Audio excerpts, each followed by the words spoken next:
இதெல்லாம் யார் எப்படி கைண்ட் பண்ண? நீ எழுதுனே எப்படி எழுதுன? அதெல்லாம் நானே கண்டுபிடிச்ச கவிதை சார். ஓ இது கவிதை வேற. ஆமா சார், இது கவிதை அவனோடதுல. ஜிப்பா போட்டா வைரமுத்து நினைப்பேன். சரி, இங்கதான் லீவ் விடுறாங்கன்னு பாட்டி வீட்டுக்கு போனா அங்க தங்கச்சி பொண்ணு பல்ல உடைச்சு விட்டான்.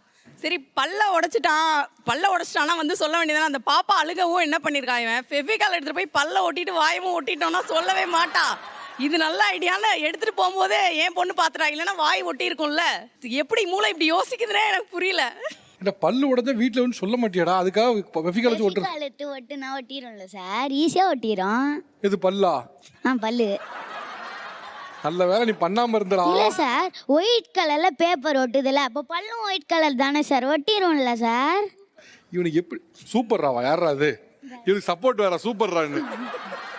உன் பல்லு உழுமை அப்ப ஒட்ட சொல்றேன் நானு. அப்புறமா தெரியாம ஊத்திக்கிச்சு சார், அப்படியே ஒட்டி விட்டேன். இதெல்லாம் பண்ணக்கூடாதுடா, வெரி டேஞ்சரஸ். இதான் ஆச்சுன்னா அவங்க அம்மா அப்பா கிட்ட போய் சொல்லணும், சரியா? ஓகே, இது வரைக்கும் இவங்க பண்ணதுல எது உங்களுக்கு பயங்கரமான கவலையை கொடுக்குது? இந்த வருஷம் என்ன பண்ண காத்திருக்கானோன்னு.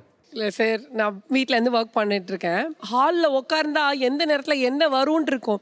கிரிக்கெட் ப்ராக்டிஸ் பண்ணுறாங்க சார். அந்த பவுலிங் போடுறது மேலே ஃபேனில் பட்டு நம்ம மூஞ்சில் அடிக்கும். லேப்டாப்பை திறந்து வச்சுருந்தா லேப்டாப்பில் அடிச்சிடும். என்னடா பண்ணுற, ஏண்டா ப்ளீஸ், அப்படி ஒரு கால் பேசிகிட்டு இருப்போம். அப்போ தான் வந்து அம்மா பாலை எடுத்து வச்சுக்கிறோம். கால் பேசும்போது வருவான், அம்மா பால், அம்மா பால், அம்மா பால். நம்ம கால் பேசுகிறதா இல்லை எவனை கவனிக்கிறதா, சரி கையில் கொடுத்து அப்படிலாம் ஆக்ஷன்லாம் பண்ணிட்டு தான் வருவேன். பேசிகிட்டே இருப்பேன். திடீர்னு வந்து பால் ஃபேனில் பட்டு வந்து மூஞ்சில் அடிக்கும். ஐயோ, என்ன ரியாக்ட் பண்ணுறது? நான் அங்கே காலில் இருக்கேன். ஒரு நாளும் இதே 1 மணி நேரம்னா கூட சகிச்சுக்கலாம்.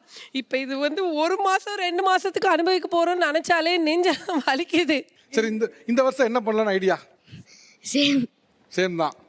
ஆனால் இந்த வாட்டி கொஞ்சம் ஸ்டிச் பண்ணலான்னு இருக்கேன். கொஞ்சம் ஸ்டிச் பண்ணலான்னு இருக்கேன். தையல் பார்த்து படிக்க போறியா? சார், அவன் நார்மல் பிளாஸ்டிக் பால்ல விளையாடுறானா, இந்த வருஷம் ஸ்டிச் பால்ல விளையாட போறானா? ஓ, ஸ்டிச் பால். நான் கூட தையல் பார்த்துக்க போறேன்னு நினைச்சிட்டேன் நானு. பாக்குற மாதிரிலாம் இல்லை சார், அவன் பண்ற வேலைலாம் பயங்கரம். ஓகே, இந்த வருஷம் என்ன செய்ய காத்திருக்காரு? என்ன பயமா இருக்கு?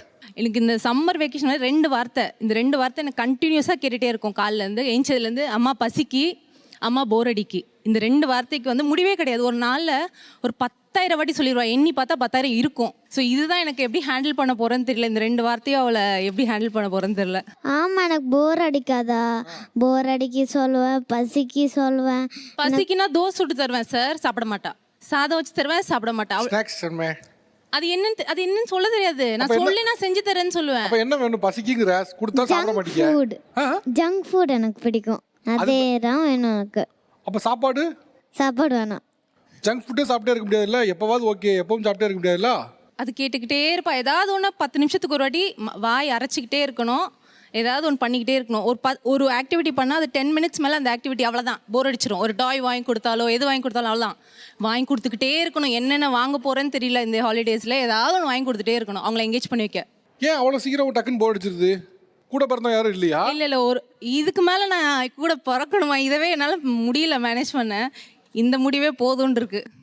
சரி, உனக்கு ஏதாவது தம்பி தங்கச்சி அது மாதிரி யாராவது இருந்தால் கொஞ்சம் ஃப்ரீயாக இருக்கும் அப்படின்னு நினைக்கிறியா? போர் அடிக்காம ரொம்ப வேணாம் எனக்குப்பா. என்னைய தான் டார்ச்சர் பண்ணுவோம். அம்மா டார்ச்சர் பண்ணாருமே, என்னைய டார்ச்சர் பண்ணும். ஸோ அதனால தம்பி தங்கச்சிலாம் வேண்டாமா? அவ தெளிவா இருக்கா. என்கிட்ட சொல்லுவா, அம்மா நோ யாரும் சின்ன குழந்தைங்களை கொஞ்சினா கூட அம்மா நோ சிஸ்டர், நோ பிரதர். ஏன்டா வீட்டில் இப்போ யாராவது சிஸ்டரோ பிரதர் இருந்தால் விளையாடலாம், கூட விளையாடலாம், கம்பெனி விளையாடலாம், போர் அடிக்காது. எனக்கு காலிடோர்லேயே ஃப்ரெண்ட்ஸ் இருக்கு, அதே போதும். இங்கே வீட்டுக்கிட்ட வந்தாலே எனக்கு மாதிரியா இருக்கும். ஏன் வீட்டில் இருந்தால் ஷேர் பண்ணி விளையாடலாம்ல? அதான பிரச்சனை. ஷேர் பண்ணணும்ல. நாங்க எங்க அம்மா கிட்டே ஷேர் பண்ண மாட்டோம். யாரையும் தொட வர மாட்டா. அவ பொருள் யாரும் தொடக்கூடாது, அவ மட்டும். எனக்கு என்ன புரியலன்னா, போர் அடிக்குதுங்கிற, அம்மாவை டார்ச்சர் பண்ணிட்டே இருக்க, கூட ஒரு தம்பியோ தங்கச்சியோ இருந்தாங்கன்னா அவங்க கூட விளையாடலாம்ல. அவங்க என்னைய டார்ச்சர் பண்ணுவாங்கல்ல. அவளை உங்க அம்மாவை டார்ச்சர் பண்ணுறதா பிடிச்சிருக்கு, கரெக்டா?